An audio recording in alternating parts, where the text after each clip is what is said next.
Magandang araw mga bossing. Meron na naman tayo ditong ipipress na replace connecting rod. Ito yung gamit niya mga boss. Original Makoto. Ito nga pala ang itsura ng original na Makoto mga boss. Ayan o. So yung may-ari ang bumili nito mga boss. At ito yung kanyang mga bearing. Original pa rin. Ayan o. 6322. Kabilaan yan mga boss. Dapat ito 6322 din. So ayan. Okay, goods.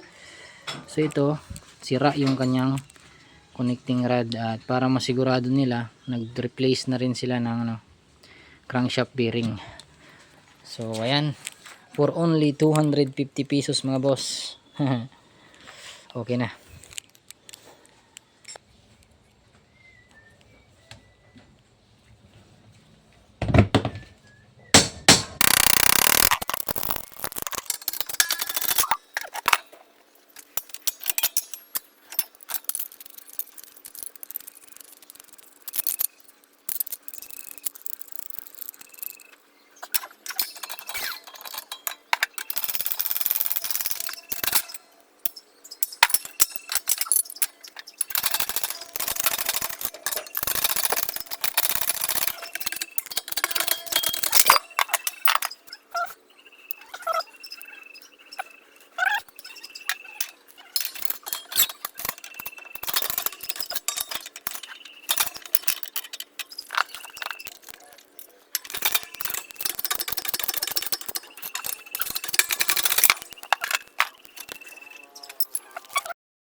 So dapat ito mga boss, i-check natin kung may lumalabas dito na hangin. So ibig sabihin walang barayan mga boss. Kasi ito yung passage ng oil papuntang connecting rod pin natin at saka yung mga bearing sa connecting rod. So ayan mga boss. Dapat may ma-feel kayo na labas na hangin dyan. So okay, all goods. Natin ito ibalik.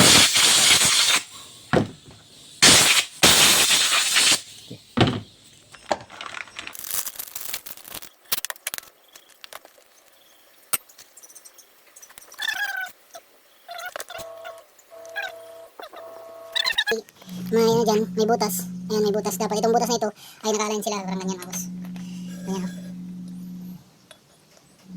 Ganyan. Dapat align sila.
So ito na mga boss yung final.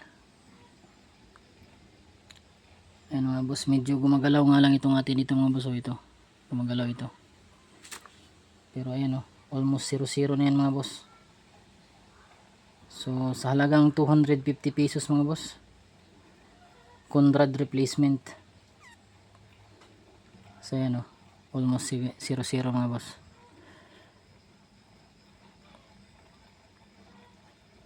Gumagalaw nga lang ito. Ito gumagalaw ito.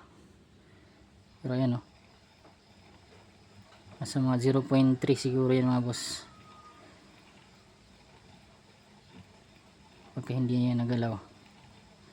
All goods na. Pang service lang naman ito mga boss. Pero maganda yung ating alignment. So dito sa kabila naman. Kabila tayo mga boss para makita natin. So ayan o. Yung kabila mga boss is same pa rin. Ayan o. Dito tayo.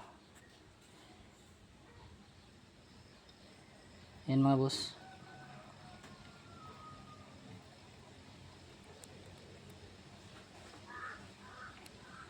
So okay na. Pang service mga boss. Goods na.